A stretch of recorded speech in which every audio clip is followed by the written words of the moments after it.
Pag-usapan natin ang mga bagong updates tungkol sa mga requirements na kailangang dalhin or mai-present ng mga travelers, no, galing sa iba't ibang bayan o region, especially sa mga papasok na ang Kamsur, mga kabarako.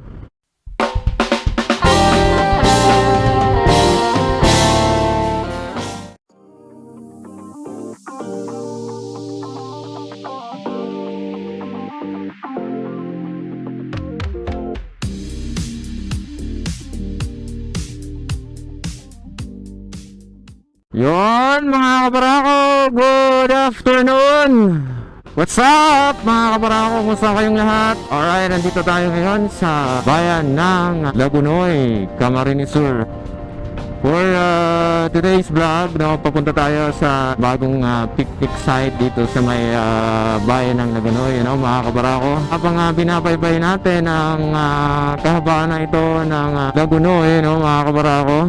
So, pag-usapan natin ang mga bagong updates tungkol sa mga requirements na kailangang dalhin or mai-present ng mga travelers, galing sa iba't ibang bayan o region, especially sa mga papasok na ang Kamsur, mga kabarako. Ang basis ng ating mga requirements ay ang Executive Order number 15 Series of 2021 proclaimed by our Governor Migs Villafuerte, dated November 1, 2021.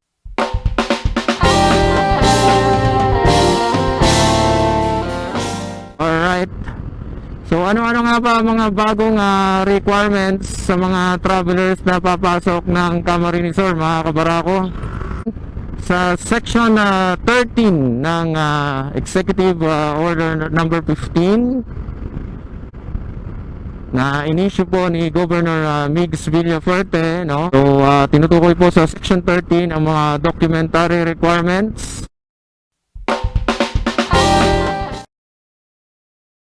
Number 1, kailangang mag-secure ang ating mga travelers ng TCP or Travel Coordination Permit via ESPAS.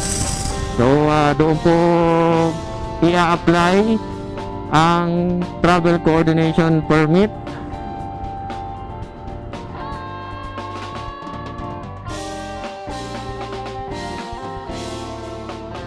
Ngayon, so sa pag-login sa ESPAS, so kasi kailangan magla-login ka muna doon gagawa ka ng account mo doon sa ESPAS. Ano naman yung mga necessary na requirements na kailangang i-upload mo doon sa ESPAS?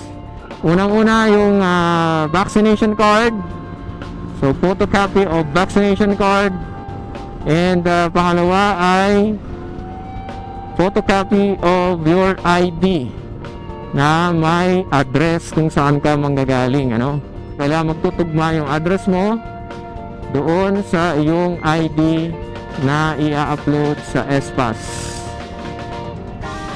Yan po ang mga pagbabago, sa mga requirements para sa mga papasok ng Camarines Sur, mga kabarako. Ulitin natin, pinaka-requirement ay ang Travel Coordination Permit na ma-generate or i-apply natin sa ESPAS. At ang kailangan naman sa ESPAS ay para ma-issuehan ng TCP ay vaccination card at ang inyong ID. Ayan ang mga changes sa mga requirements natin sa mga papasok ng Kamsur, So hopefully informed tayo sa mga bagong requirements para hindi tayo magka-problema once na tayo ay magta-travel papunta na Camarines Sur.